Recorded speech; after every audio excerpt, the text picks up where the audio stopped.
उधर होता क्या है, रावण की जब समझाने में रावण की किसी प्रकार की बात समझ में नहीं आता है, विभीषण का भगवान श्री राम जी की शरण में जब विभीषण समझाता है कि भैया आप जानते हैं किसका हरण करके लाए हैं, आप जनक नंदिनी श्री राम जी के भार्या श्री सीता साक्षात जगदम्बा को हर करके लाए हैं, हमारे राम का हमारे ये लंका का सर्वनाश हो जाएगा, इसलिए भैया आप उस परम सुंदरी सीता जी को वापस कर दीजिए। लेकिन रावण ने कहा कि रे सठ, तू मेरे ही राज्य में रह करके और मेरे यानी दुश्मन की बात को खींचता है। एक लात विभीषण को मार करके और बोला कि तू जा उन्हीं शत्रु दल के सेना में जाकर के शामिल हो जा। भगवान की शरण में विभीषण जीते जी चला गया कि मैं तो यही चाहता था। और विभीषण भगवान श्री राम जी की शरण के लिए प्रस्थान किया और उसी समय क्या होता है, राम सत संजय प्रभु सभा काल बस तोरी मैं रघुवीर शरण अब जाऊं दे उजन भोरी। श्री राम जी शब्द संकल्प योग सर्व समर्थ प्रभु और हे रावण तुम्हारी सभा काल के वश में अंत में श्री रघुवीर जी के शरण में जाता हूँ, मुझे दोष ना देना। उस समय हंस कहीं चला विभीषण जब आयु भय सब साधु अवज्ञा तुरत भवान कर कल्याण अखिल कल्याण। ऐसा कहकर के विभीषण जी जो ही चल त्यों ही सब राक्षस आयुहीन हो गए, उनकी मृत्यु निश्चित हो गई। शिव जी कहते हैं कि हे भवानी, साधु का आगमन तुरंत ही संपूर्ण कल्याण की हानि नाश कर देता है। उसी समय रावण जब विभीषण त्यागा भय विभव विविधता भाव चले हरे सिर नायक पाई करत मनोरथ बहुमन भाई। जिस समय विभीषण गया और वहां जाकर के भगवान की शरण में पहुंच गया, प्रस्थान किया, उसी समय भगवान ने विभीषण को अपने हृदय से लगाया और हृदय से लगा करके भगवान ने सब प्रकार से विभीषण को समझाया और विभीषण भगवान के उसमें रहने लगा। अभी किधर कथा आती है, लंका कांड में नल नील द्वारा फूल बांधना और जो है सिंधु वचन सुन राम सुजी बोले प्रभु से कहो अब विलंब के काम करो सेतु उतरे कटुक भयो। समुद्र के वचन सुन करके प्रभु श्री रामचंद्र जी ने मंत्रियों को बुला करके ऐसा कहा कि अब विलंब इसलिए हो रहा है, सेतु पुल तैयार करो जिसमें सेना उतरे। सुनो भान कुल के तु जामवंत कर जोरी गए नाथ नाम तब सेतु न चढ़ी भव सागर तरहि। जामवंत ने हाथ जोड़ करके कहा कि हे सुरकुल श्रोमणि भगवान श्री राम की कीर्ति को बढ़ाने वाले श्री राम जी सुनिए, हे नाथ सबसे बड़ा सेतु आपका नाम ही है, जिस पर चढ़कर जिसका आश्रय लेकर के मनुष्य मेरे प्रिय श्रोता बंधु उसी समय सभी गानर भालू जाते हैं समुद्र पर सेतु बांधन करते हैं। नल नील अंगद हनुमान सुग्रीव सभी जाकर के समुद्र का सेतु बांध करके उसमें सेना पार करके लंका को जाती है और लंका को जाकर के रावण को बहुत समझाते हैं, लेकिन रावण के जब कोई बात समझ में नहीं आती उस समय रावण एक से एक बलि को भेजता है। मंदोदरी का भी समझाना रावण ने माना। उस समय रावण मंदोदरी फिर रावण को समझाना और श्री राम की महिमा का बखान करती है। मंदोदरी कहती है कि शयन करो निज निज गृह जाई गमने भवन सकल सिनाई। अपने अपने घर जाकर के सो रहो, डरने की कोई बात नहीं है। तब सब लोग सिर नवा करके घर गए। जब से कुंभ कर्णफूल पृथ्वी पर गिरा तब से मंदोदरी के हृदय में सोच बढ़ गया कि सजल नयन कहे जुग कर जोरी सुनो प्राणपति विनती मोरी कंत राम बुलेव प्रहरहु जान मनुज जनी हत लग धरहु।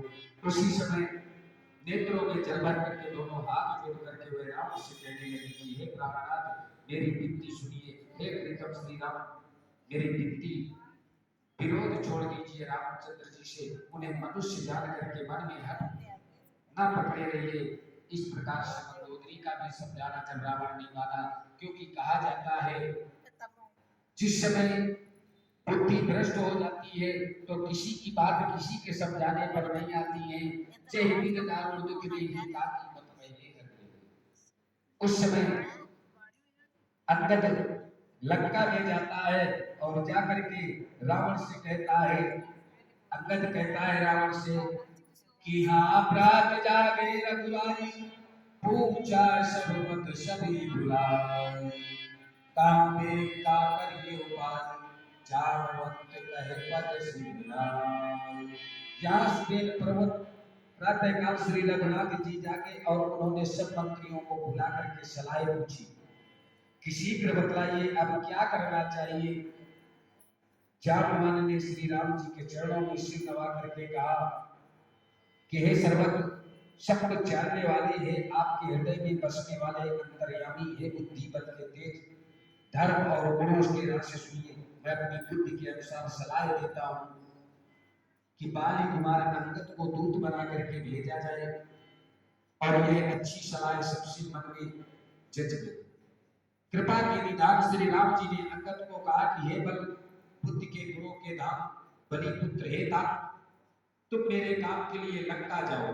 उस समय अंगद लंका में जाता है और जाकर के रावण को समझाता है कि हे दुष्ट रावण, तू अभी भी समझ जा कि जो जगत जननी मां सीता को हर करके लाया है उसको अभी भी वापस कर दे, भगवान तुझे क्षमा कर देंगे।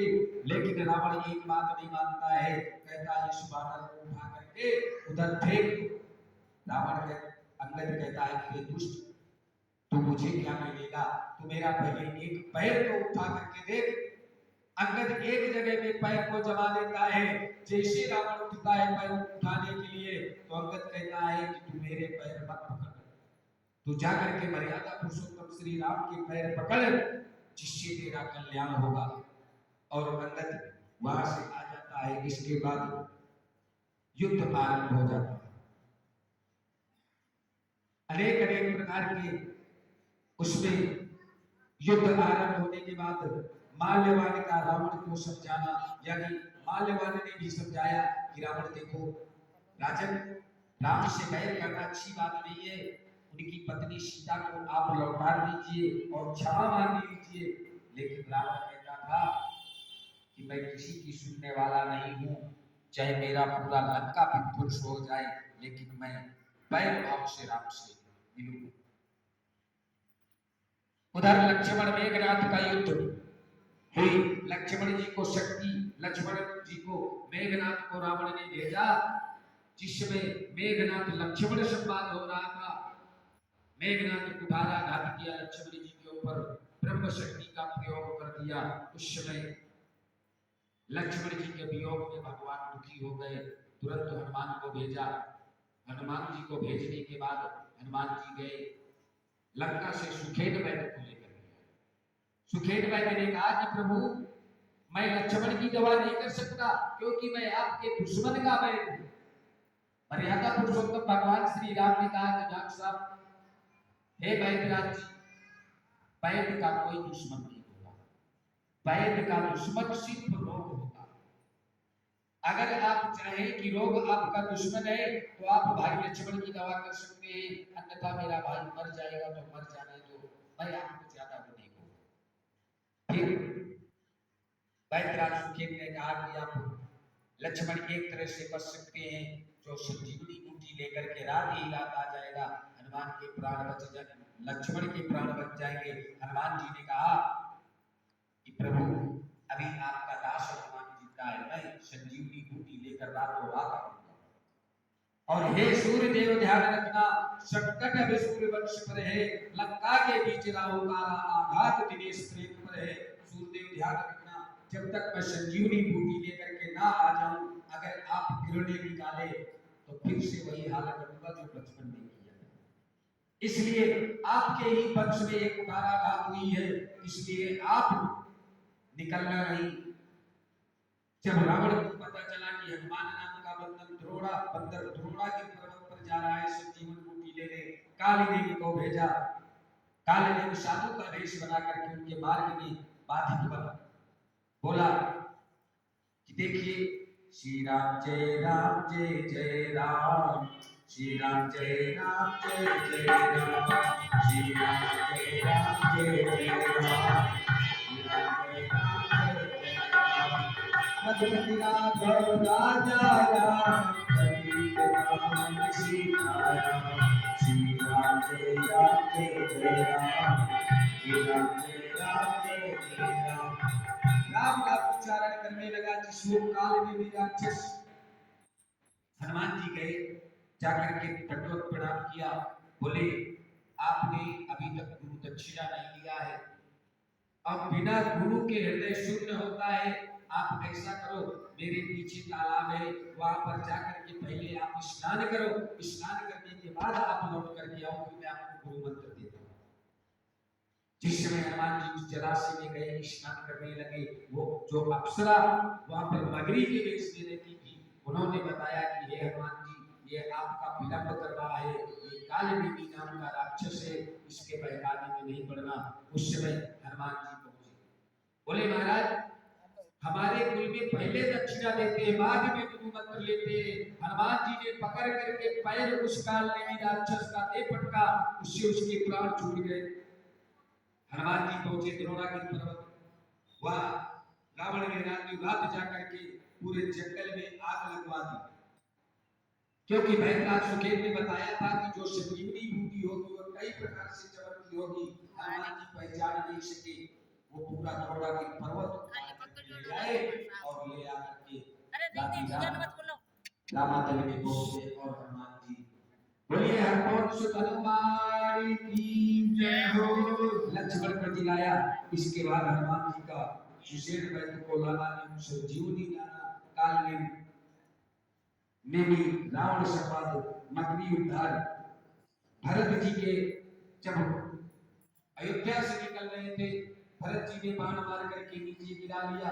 जब राम राम करके गिरे, उस समय भरत जी सोचा कि बहुत बड़ा अपराध हो गया। बोले आप ऐसा कीजिए, मेरे बाण पर बैठ जाइए, मैं आपको तत्काल वहीं पर पहुंचा दूंगा। हनुमान जी बोले कि नहीं प्रभु, ये सब कुछ करने की जरूरत नहीं है, मुझे बहुत अनिवार्य है जल्दी पहुंचना। ऐसी ऐसी वहां पर समस्या हो गई है। उस समय जब किसी प्रकार से रावण का बस नहीं चला, तो कुंभकर्ण और उसकी कुंभकर्ण को युद्ध में भेजा। मेघनाथ कुंभकर्ण जाकर के पहुंचा, लेकिन भगवान के हाथों से कुंभकर्ण नहीं मारा गया। मेघनाथ का युद्ध राम जी का लीला, नागपाश के दोनों भाइयों को मार दिया, लेकिन भगवान गरुड़ जी को लेकर के हनुमान जी आए। उस समय उनके नागपाश को काट करके उनको जो है छुटकारा दिलाया। इसके बाद अनेक अनेक प्रकार से युद्ध चलता रहा मेरे प्रिय श्रोताबंधु को। इसके बाद में इंद्र का भी राम जी के लिए रथ भेजना और राम रावणी युद्ध चालू हो गया। इस प्रकार देवन प्रभु पया देगा, उपजा मुर बिछोह बिसेगा, रघुपति निज रथ तुरंत पठावा, हर्ष सहित मारति नय आवा। देवताओं ने प्रभु को पैदल बिना सवारी के युद्ध करते देख करके तो उनके हृदय में बड़ा भारी शोभा उत्पन्न हुआ। और फिर क्या था,